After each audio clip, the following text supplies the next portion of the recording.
আমরা হযরত ইব্রাহিম আলাইহিস সালামের জিন্দেগীর যে সমস্ত পরীক্ষাগুলো গত জুমায় আমরা কিছু আলোচনা শুনেছি। আমরা আজকে মহাগ্রন্থ আল কোরআনুল কারীম থেকে কিছু জানবার চেষ্টা করি। আল্লাহ রাব্বুল আলামিন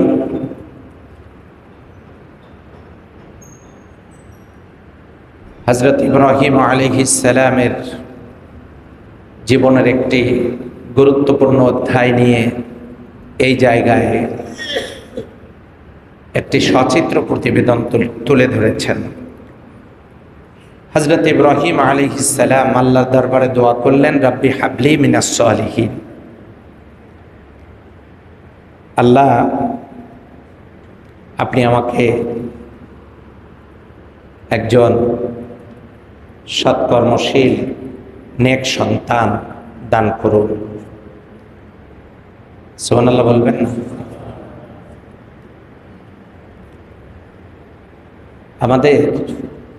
আমাদেরও সন্তান হয়, কিন্তু অনেকেই স্বামী স্ত্রীতে দৈহিক সম্পর্কের একটা দোয়া আছে, এই দোয়াটা জানে না। ভুল বললাম মনে হয়? হ্যাঁ, আস্তে ঠিক বলেন। অনেকেই জানে না।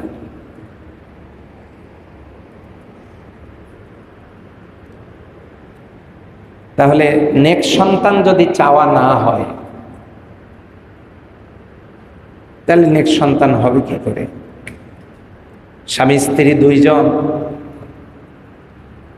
টেলিভিশনে অশ্লীল অনুষ্ঠান দেখতেছে, এরপরে তারা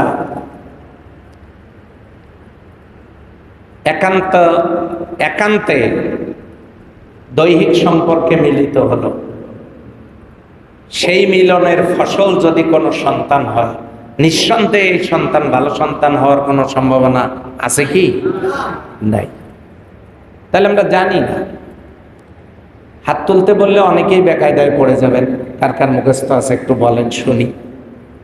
এটা যদি আমি বলি আজকে যে স্বামী স্ত্রীর ব্যক্তিগত সম্পর্কে, ব্যক্তিগত একান্ত দৈহিক সম্পর্কের একটা দোয়া আছে, কয়জনের মুখস্থ আছে যদি এক পাশ থেকে শুনতে চাই। আপনার কি প্রস্তুত না অপ্রস্তুত? অপ্রস্তুত। কয়েকজন আছে প্রস্তুত, কেউ কেউ অপ্রস্তুত। আর আলতাফনগর মসজিদে যারা নামাজ পড়েন তারা তো সবাই প্রস্তুত, আলহামদুলিল্লাহ। হযরত ইব্রাহিম আলাইহিস সালাম দোয়া করলেন, রাব্বি হাবলি মিনাস সালিহিন। আল্লাহ, আমাকে একটা নেক সন্তান দাও। সালেহীন কাকে বলা হয়?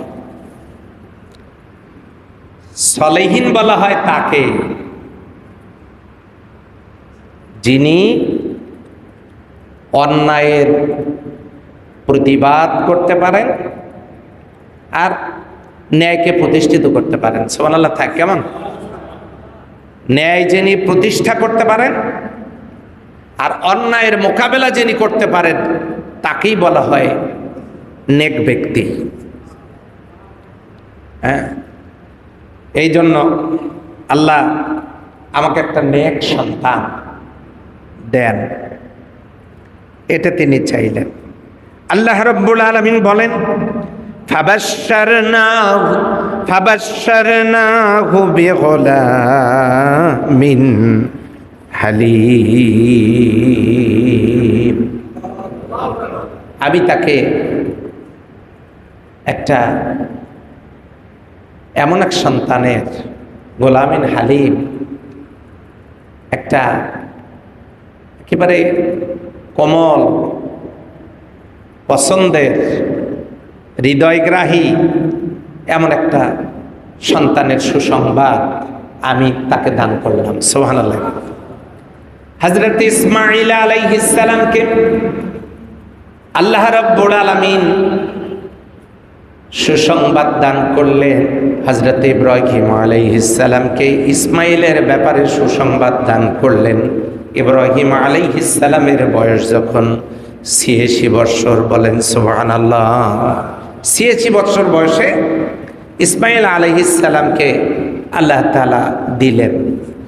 ইব্রাহিম আলাইহিস সালামের বয়স যখন 100 বছর, তখন আল্লাহ ইসহাক আলাইহিস সালামকে দান করলেন, বলেন সুবহানাল্লাহ। এমন পিতা যিনি নিজে নবী, তার 2টা পুত্রই নবী। এখন সেই সন্তানের সুসংবাদ আল্লাহ তাআলা দান করলেন। ফালাম্মা অতঃপর বালাগা মাহু সারা ক্বালা ইয়া বুনাইয়া ইন্নী আরা ফিল মানামি আন্নী আযবাহুকা।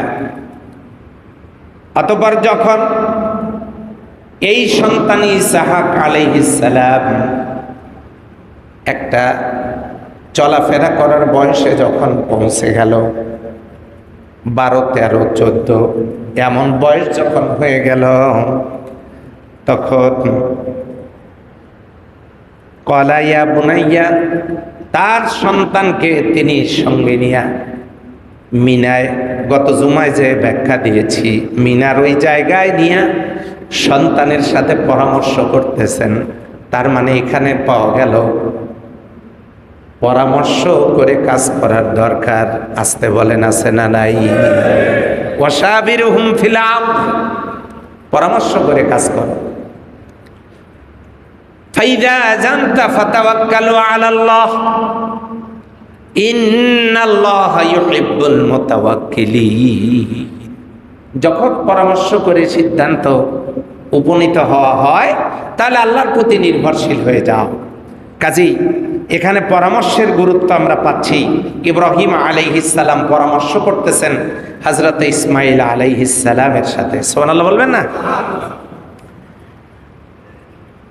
পরামর্শ করতে গিয়ে তিনি বললেন, ইয়া বুনাইয়া, হে আমার আদরের ধন, হে বৎস, হে প্রিয় কলিজার টুকরা সন্তান, ইন্নী আরা, নিশ্চয় আমি দেখলাম, আমার দেখা হয়ে গেল, ফিল মানামে, স্বপ্নের ভিতরে,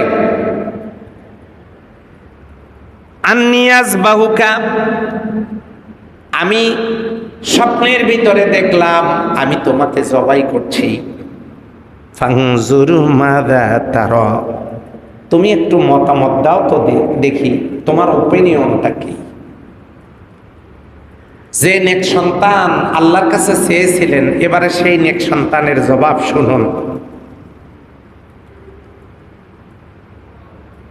আল্লাহর বান্দা হযরতে ইসমাঈল আলাইহিস সালাম তিনি বলছেন, ইয়া ক্বালা ইয়া আবাতি ফাআল মা তুমারু, তিনি বলছেন, হে আমার সম্মানিত পিতা,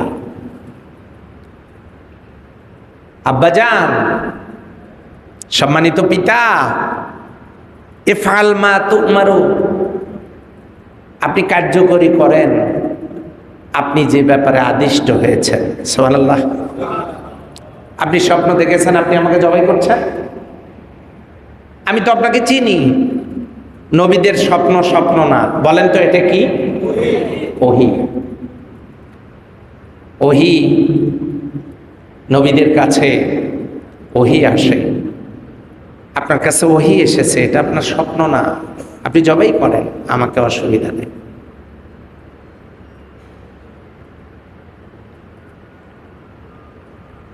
জবাইয়ের কথা যখন নিজে ঘোষণা দিলেন,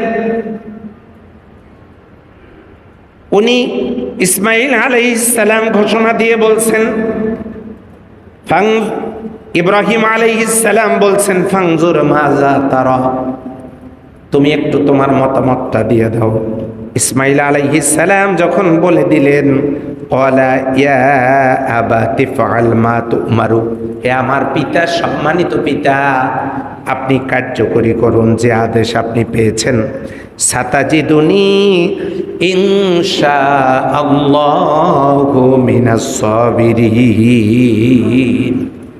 কাদ সিন সাউফা মুজারে করি, সাতাজিদুনি, আপনি আমাকে পাবেন, আপনি আমাকে পেয়ে বসবেন। ইনশাআল্লাহু মিনাস সাবিরিন, ধৈর্যশীলদের অন্তর্ভুক্ত আপনি আমাকে পাবেন। সুবহানাল্লাহ বলেন। আপনি জবাই দিয়ে দেন। ইব্রাহিম আলাইহিস সালামের সাথে একটা রশি ছিল, তিনি রশিটা ফালায় দিলেন। ইসমাঈল আলাইহিস সালাম বলেন, বাবা, হাত পা বেঁধে নেন যাতে জবের সময় কোনো বেয়াদবি হয়ে না যায়। ইব্রাহিম আলাইহিস সালাম তখন জানায় দিলেন, কলিজার টুকরা সন্তান রে, তুমি যখন এমনিতেই রাজি হয়েছ, তখন আর আমি তোমাকে বাঁধব না। কারণ হলো, যদি তোমার হাত পা বেঁধে তোমাকে জবাই করি, তাহলে এমনটাই তো প্রমাণিত হয় ছেলে রাজি ছিল না, পিতা হাত পা বেঁধে জবাই দিয়ে দিয়েছে। এটাই প্রমাণ হয় নাকি? সন্তান রাজি ছিল না, এরপর হাত পা বেঁধে জবাই কোরবানি দিয়েছে। তুমি যখন রাজি হয়েছ, তাহলে আর এটা লাগবে না, আর ওটা করলে এই সমস্যা, যে প্রমাণিত হবে যে তুমি রাজি ছিলে না আর আমি তোমাকে বাধ্য করেছি। তুমি যখন রাজি হয়েছ, তাহলে আর দরকার নাই। সাতাজিদুনি ইনশাআল্লাহু মিনাস সাবিরিন, আপনি আমাকে ধৈর্যশীলদের অন্তর্ভুক্ত পাবেন। সম্মানিত হাজিরিন, কথাগুলো মনে রাখেন, একটু পরেই গুরুত্বপূর্ণ চ্যাপ্টার আসছে। এরপরে বলা হচ্ছে, ফালাম্মা আসলামা ওয়া তাল্লাহু লিল জাবিন, ইসমাঈল আলাইহিস সালাম তিনি আত্মসমর্পণ করলেন এবং নিজের কণ্ঠনালীটাকে আগায় দিয়ে শুয়ে পড়লেন। সুবহানাল্লাহ, কি সন্তান, কি আনুগত্য, ধৈর্য, আর নিজেকে সোপর্দ কারে বলে দৃষ্টান্ত দেখেন। কোনো প্রশ্ন নাই, 12 বছর আগে চলে গেছো আমারে ফেলায়া, আর আজকে আসছো আমার সাথে পরামর্শ করতে, তুমি আমাকে স্বপ্নে দেখছো জবাই করতে। এই দুনিয়ার কোন ছেলে কি মানতো? হ্যাঁ, কোল থেকে উঠে দৌড় দিত আর বলতো, এটা বাবা না সেকেন্ড আজরাইল, এই কথা বলে দৌড়ায় পালায় যেত। কি আস্থা, কি বিশ্বাস, কি মহাব্বত, কি দিন গ্রহণ! আল্লাহু আকবার। এরপরে বলা হচ্ছে,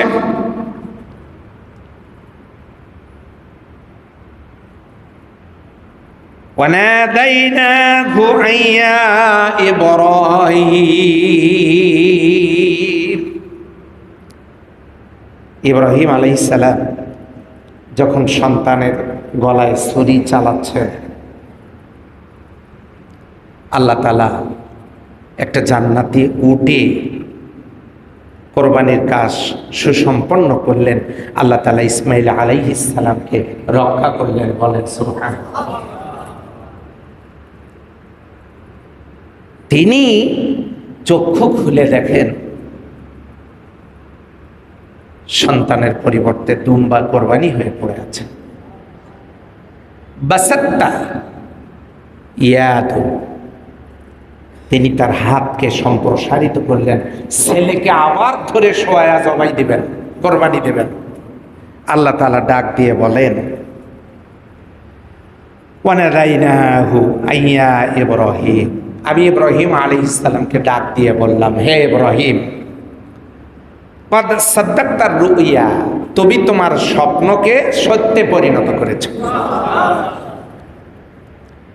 তোমার কোরবানি কবুল হয়ে গেছে। সম্মানিত হাজিরিন,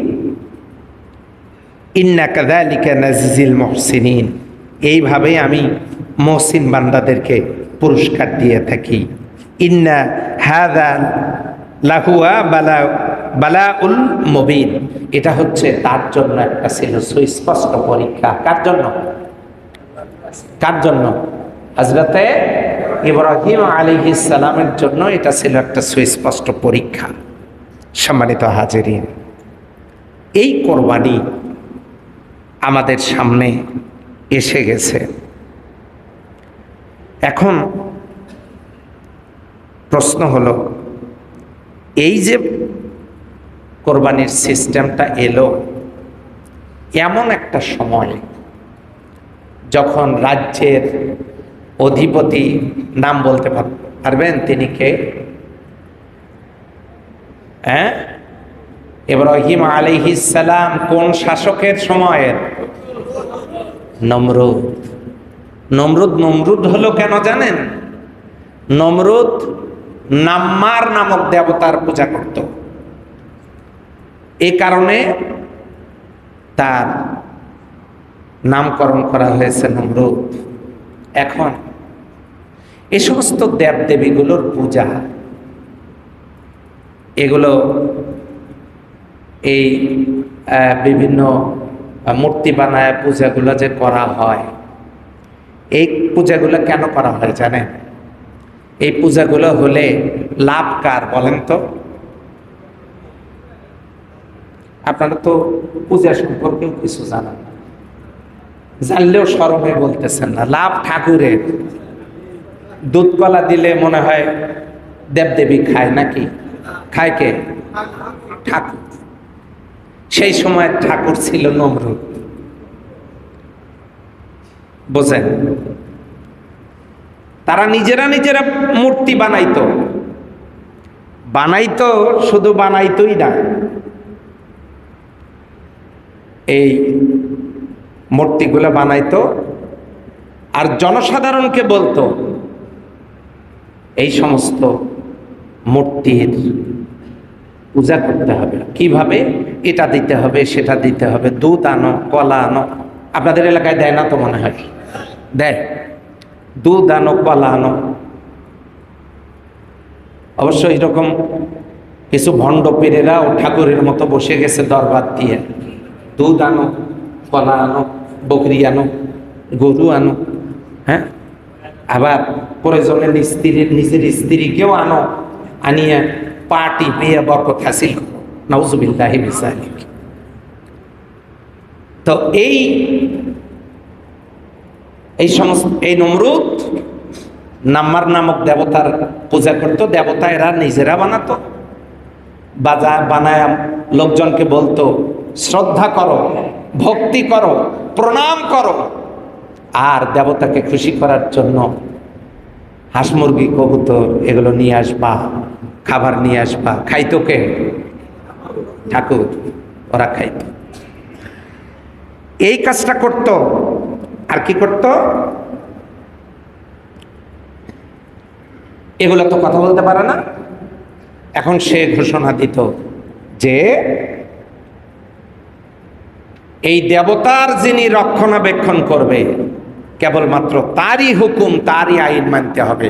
আর দেবতার রক্ষণাবেক্ষণ করার দায়িত্ব কার ছিল? কার? নমরুদের। দেখেন, নিজেরা তৈরি করলো, নিজেরা আইনও বানাইলো। কি? এগুলোকে ভক্তি করতে হবে। ভক্তি করার জন্য যেভাবে ভক্তি করতে হবে ওইভাবে ভক্তি করতে হবে। আর তারা যা আনতো এগুলো সব ভোগ করত সে। নমরুদ ভোগ করত। আবার সে বলতো, যেহেতু সে সবার ভক্তির ঠাকুর, সে বলতো যে এই সমস্ত দেবদেবীর রক্ষণাবেক্ষণের দায়িত্বে যিনি থাকবেন তার সাথে মূলত এই দেবদেবীগুলোর কানেকশন আছে, তারাই মূলত তাকে এগুলো বলে দেয়। অতএব তিনি যে আইন করবেন সেই আইনেই মেনে চলতে হবে। নাউজুবিল্লাহ বলবেন না? হায় রে হা, একটা কুকুরও আর একটা কুকুরের আইন মানে না। অথচ দেখেন কিভাবে মানুষকে উল্টে পাল্টা বোঝাচ্ছে। এখন হযরত ইব্রাহিম আলাইহিস সালাম স্পষ্ট যখন ঘোষণা দিলেন, মাযা তা'বুদুন, এগুলো কিসের ইবাদত করো তোমরা? এগুলো তো খাইতে পারে না, কথা বলতে পারে না, কারো কোনো উপকারও করতে পারে না, কারো কোনো ক্ষতিও করতে পারে না, এমনকি গায়ে মাছি পড়লেও তাড়াইতে পারে না। 10টা হাত থাকলে কি হবে, একটা মাছিও তাড়াতে পারে না। এগুলো তো করতে পারে না, তো তোমরা তাদের কিসের ইবাদত করো? নমরুদ বাহিনী বুঝে ফেলল, এখন মনোযোগ দিতে হবে। নমরুদ বাহিনী বুঝে ফেলল যে এই ছোট ছোট মূর্তিগুলা ভাঙ্গার কাজটা কে করেছে। হ্যাঁ, ওরা বুঝে ফেললো কে করেছে। ওরা করে কিন্তু খুব বোঝে, নমরুদ বাহিনী কিন্তু খুব বোঝে, অবশ্য এখন ওগুলা নাই, তো ওরা কিন্তু খুব বোঝে। ব্যাস, তাকে গ্রেপ্তার করা হলো। কাকে গ্রেপ্তার করা হলো? ইব্রাহিম আলাইহিস সালাম। নিজের পিতা আজর গিয়ে বলতেছে যে হ্যাঁ, আমার ছেলের এই কাজ, আমার ছেলের সর্বোচ্চ শাস্তি চাই। হাইরে পিতা, হাইরে পুত্র, শুধু সিয়ারটা ঠিক রাখার জন্য নিজের সন্তানের বিরুদ্ধে অবস্থান নিল। আমি দেখেছি এক খুনি যে খুন করেছে সেই মানববন্ধন করিয়া খুনির বিচার দাবি করেছে, অথচ ওই মানববন্ধনের ভিতরে ওই খুনিও ছিল। এরকম ঘটনা পীরগঞ্জেই ঘটছে। এখন গ্রেপ্তার করছে, নিজের পিতা ছেলের বিরুদ্ধে অবস্থান নিয়েছে। হযরত ইব্রাহিম আলাইহিস সালাম, তাকে পোড়ানোর জন্য অগ্নিকুণ্ড সাজানো হলো। এখন ফালায়া দেয়া হবে। তাকে জিজ্ঞাসা করা হলো, একটু পরেই তুমি দুনিয়া থেকে বিদায় নিয়ে চলে যাচ্ছ। আরে কোন বাবার কোন মায়ের সন্তান তুমি? তুমি তোমার ভুল স্বীকার করো, তাহলেই তুমি অগ্নিকুণ্ডি থেকে মুক্তি পাবে। ইব্রাহিম আলাইহিস সালাম সাফ জানায় দিলেন, আমি যদি ভুল স্বীকার করি তাহলে অবস্থাটা হবে তোমাদের কাছে সারেন্ডার করা হলো।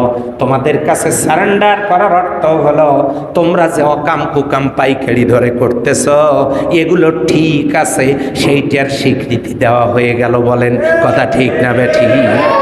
তোমরা যে আকাম করতেছো, আমি ভুল স্বীকার করার অর্থ হলো তোমাদেরটা ঠিক আছে, ভুল করছি, আল্লাহর হস্তে মাফ করে দাও।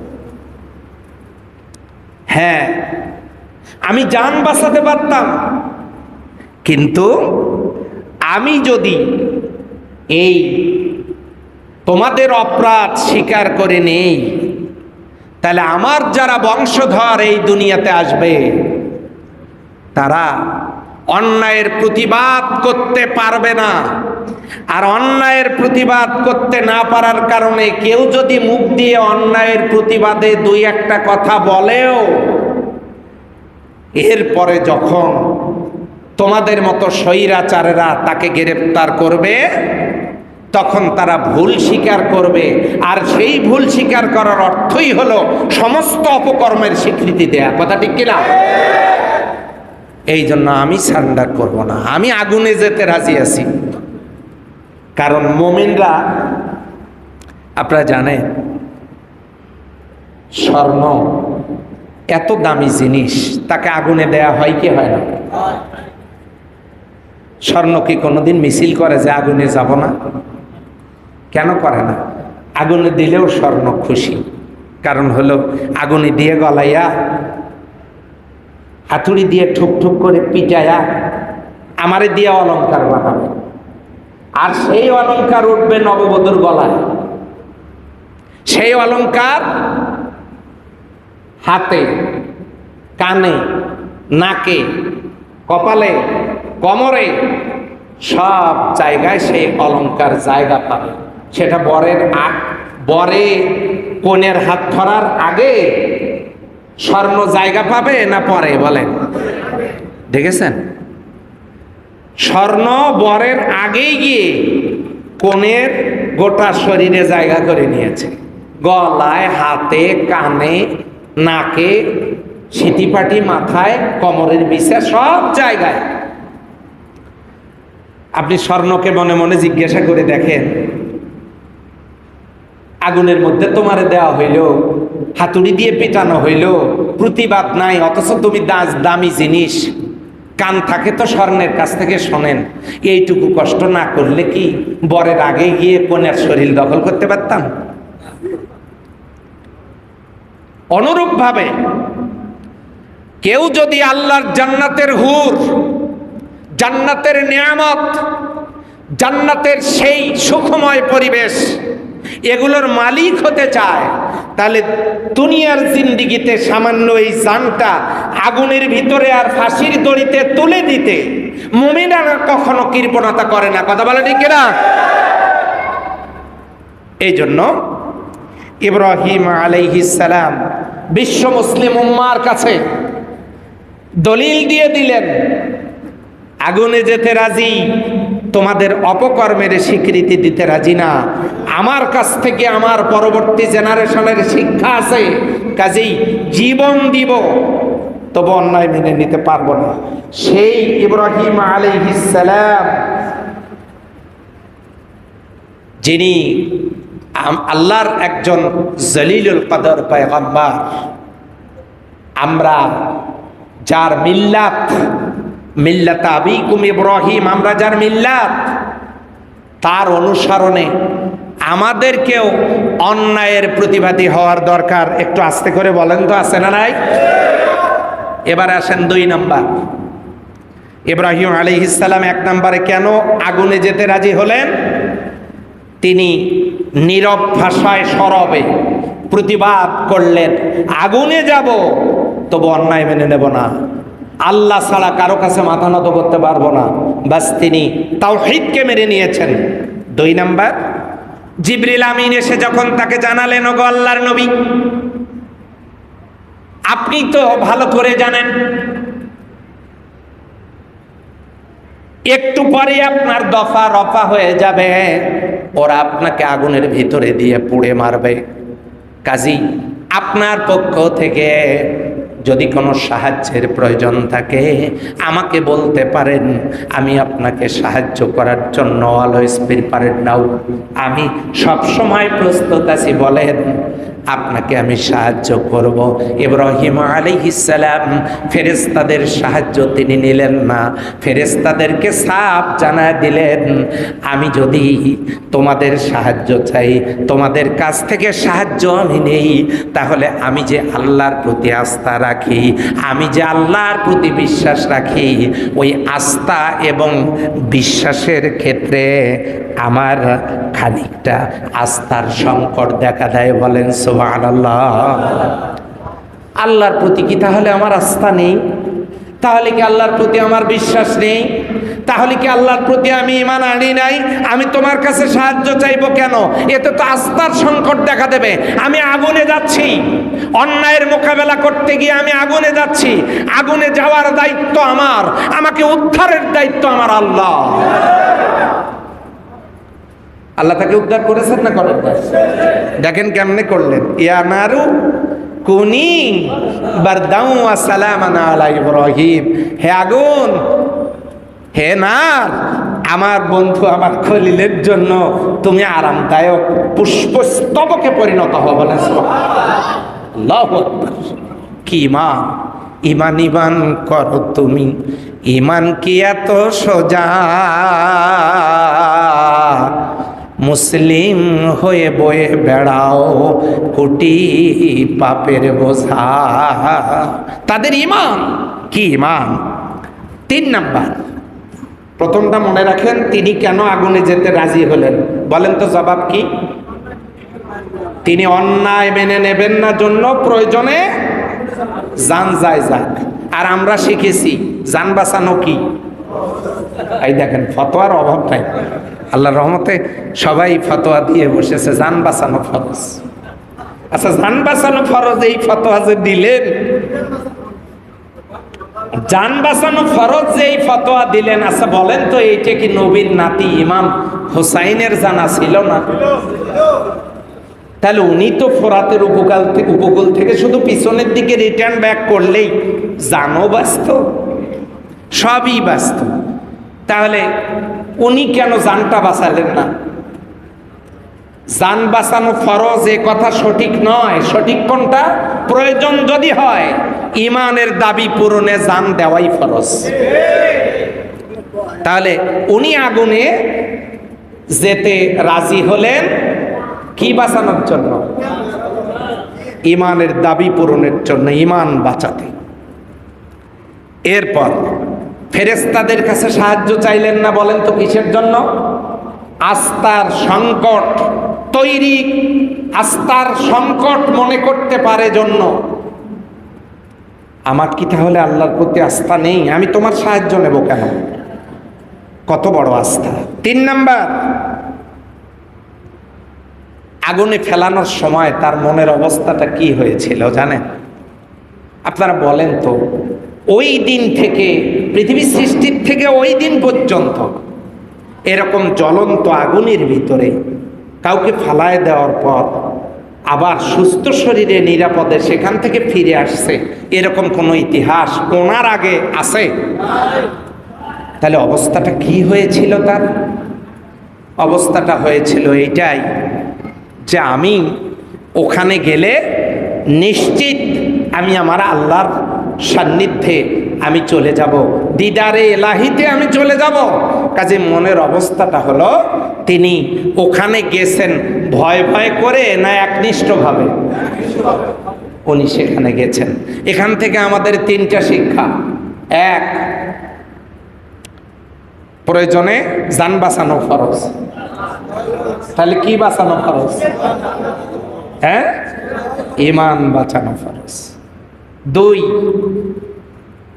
কারো কাছে চাইতে হলে অবশ্যই সেটা মাজারের কাছে নাকি?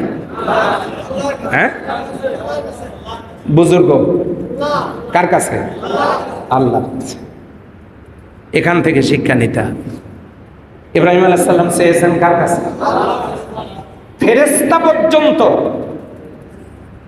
ফেরেশতা পর্যন্ত তাকে সাহায্য করতে চেয়েছিলেন। উনি বলেছেন না, আমি আস্থার সংকটে ভুগবো কেন? আমার জন্য আল্লাহ দ্যাটস এনাফ, যথেষ্ট। আল্লাহ জিবরিল আমিনকে বললেন, কি কিছু বলে? হ্যাঁ আল্লাহ বলে। কি বলে? আপনি নাকি যথেষ্ট। তো তুমি গেছিলে কেন সাহায্য করার জন্য? সুবহানাল্লাহ বলেন। তুমি গেছো কেন? তুমি ইমান মাপতে গেছো, আমার বন্ধুর ইমান মাপতে গেছো। তুমি আমার বন্ধুর কাছে ইমান মাপতে চাও? কি মাপতে গেছো তুমি? কি বলেছে? বলেছে আল্লাহ আপনিই যথেষ্ট, আমি যথেষ্ট, এবারে দেখো আমি কি করি। এখানে আর পজিটিভ নেগেটিভ 3টে কথা পাইলাম, বিপরীত 3টে কথা আসার দরকার আছে না নাই? হ্যাঁ, বিপরীত 3টে কথাও জানায় দেই। এগুলো কেউ আপনাদেরকে বলবে না, আমি একটু জানায় দেই। সেটা হচ্ছে, যদি ইব্রাহিম আলাইহিস সালাম সেদিন আগুনে পুড়ে যেতেন, গোটা পৃথিবীর মানুষের কাছে স্পষ্ট হয়ে যেত যে ইব্রাহিম যে আল্লাহর প্রতি ইমানের দাবি করত, সেই আল্লাহ তাকে বাঁচাইতে পারে নাই। কথা কি বুঝেছেন? সেই আল্লাহ তাকে বাঁচাইতে পারে নাই। যেহেতু বাঁচাইতে পারে নাই, বাঁচতে যদি চাও দেব দেবীর পূজা করো, আর আমি নমরুদ আমার আইন মানো। বর্তমানে তো এগুলো চালু নেই। হ্যাঁ, চালু নাই তো মনে হয়। কি মনে করেন আপনারা? খাবে খাবে মিলিয়ে নেবেন। দেখেন কি অবস্থা। আল্লাহ তাকে পড়ালে, সেদিন পড়লে তারা এই কথা বলতো। এখানে আর একটা কথা, যদি সেদিন পুড়ে যেত, ইব্রাহিম আলাইহিস সালাম বিদায় নিয়ে চলে যেতেন, তাহলে কি হতো? গোটা পৃথিবীর আর কেউ ওই আল্লাহতে বিশ্বাস স্থাপন করত না। ইব্রাহিম আলাইহিস সালামের জীবনী, ইব্রাহিম আলাইহিস সালামের নবুয়তের জীবন কর্ম সম্পর্কে স্টাডি করতে গিয়ে দেখি মাত্র 40 জন মানুষ তার প্রতি ঈমান এনেছে। আর একটা বর্ণনায় পেয়েছি মাত্র 80 জন, 100-র উপরে না। আমি ইখতিলাফে যাচ্ছি না, 100-র উপরে না। এত বড় একজন জলিলুল কদর পয়গম্বর, কিন্তু তার দাওয়াতে মানুষ ঈমান এনেছে এই সংখ্যক মানুষ, কিন্তু তার ঈমানের ওজন, ওয়েট এত বেশি ছিল। ইব্রাহিম আলাইহিস সালামের এই ঈমানের দৃঢ়তা যদি ভাগ করে নেওয়া যেত, গোটা পৃথিবীর মানুষ ভাগ করে নিতে পারত, এত ঈমান ছিল তার। আল্লাহ যেন এমন ঈমান আমাদেরকে দান করেন, আমিন। সম্মানিত হাজিরিন, এই জন্য আমাদেরকে এখান থেকে শিক্ষা নিতে হবে। কি শিক্ষা? সত্যের সাথে কখনো মিথ্যার আপোষ হতে পারে না। কুল জাল হক ওয়া জাহাকাল বাতিল ইন্নাল বাতিলা কানা যাহুকা। সত্য সমাগত, মিথ্যা অপসৃত, মিথ্যার পরাজয় অবশ্যম্ভাবী। এই জন্য মিথ্যার সাথে কখনো আপোষ হতে পারে না। 2 নাম্বার, এখান থেকে আমাদের শিক্ষা নিতে হবে কেবলমাত্র একনিষ্ঠভাবে, শুধুমাত্র জীবনের সকল ত্যাগ ও কোরবানির বদৌলতে টিকে থাকতে হবে কার পথে? আল্লাহর পথে। যত বাধা বিপত্তি আসুক না কেন, যত পরীক্ষা আসুক না কেন, টিকে থাকতে হবে আল্লাহর পথে। এই দুদিনের দুনিয়া আপনি এই সামান্য বিপদের ভয়ে সত্য গ্রহণ করতে পারলেন না, আহা, আমি মনে হয় মরবো না। কথা বলেন, মরবো না? মারা যাব। এই জন্যই তো কবি বলেছেন, মরতেই হবে যখন ঈমানের মরণ দিও আমাকে, মরতেই হবে যখন শহীদি মরণ দিও আমাকে। এটাই জীবন। আপনি অন্যায়ের মোকাবেলা না করে, ন্যায় অন্যায়ের পার্থক্য না করে, ঝামেলা মুক্ত জীবন যাপন করে আপনি সুন্দর ভদ্র জীবন যাপন করছেন, আপনি বেঁচে থাকার গ্যারান্টি কোথায়? তবে আমি আপনাকে একটা ব্যাপারে গ্যারান্টি দিচ্ছি, কুল্লা ইউসিবানা ইল্লা মা কাতাবাল্লাহু লানা হুয়া মাওলানা। আমি ওই আল্লাহর নামের কসম করে বলছি, আপনার জন্য বরাদ্দকৃত হায়াতের 1 সেকেন্ড আগে আপনাকে কেউ মারতে পারবে না। এর নাম ঈমান। আমরা এভাবে করে সত্যের পথে টিকে থাকার জন্য চেষ্টা আমাদের করার দরকার আছে না নাই? হ্যাঁ। এখন আসেন, আল্লাহর হুকুমের কাছেই কেবলমাত্র আমাদেরকে মস্তক অবনত করতে হবে, হুকুমটা যত কঠিন হোক অথবা যত সহজ হোক। ওরা একটা চক্রান্ত করেছিল, চক্রান্ত তো যুগে যুগে হয়েছে। ওরা একটা চক্রান্ত করলো, তার একটা চক্রান্ত হলো যে ওই যে আগুনে ফেলে দিয়ে দেখি ইব্রাহিমের আল্লাহ বাঁচাইতে পারে কিনা। আল্লাহ বাঁচাই দিয়েছেন, সুবহানাল্লাহ বলবেন না? এই চক্রান্ত তাদের নস্যাৎ হয়ে গেছে, তারা এই চক্রান্ত কাজে লাগাতে পারেনি। এই চক্রান্ত বেড়াজাল ছিন্ন করে আল্লাহ ইব্রাহিম আলাইহিস সালামকে সুস্থ শরীরে তিনি ফিরে নিয়ে এসেছেন। এরপরে তারা চক্রান্ত করেছিল, তিনি যখন গিয়ে বললেন এই সমস্ত দেবদেবীর পূজা তোমরা কেন করো, দলিল দাও, যুক্তি দাও, কেন করো, বানাইছো তো নিজেরা, তারা আবার তাদের কাছে মাথা নত করো কি করে, তোমাদের তো এগুলো, তারা তো তোমাদেরকে বানায় নাই, কেন এগুলো করো তোমরা? তখন এই জাতীয় কথা বলে মানুষকে যাতে তাওহীদের দাওয়াত কেউ দিতে না পারে, সেই জন্য তারা একটা ষড়যন্ত্র করেছিল।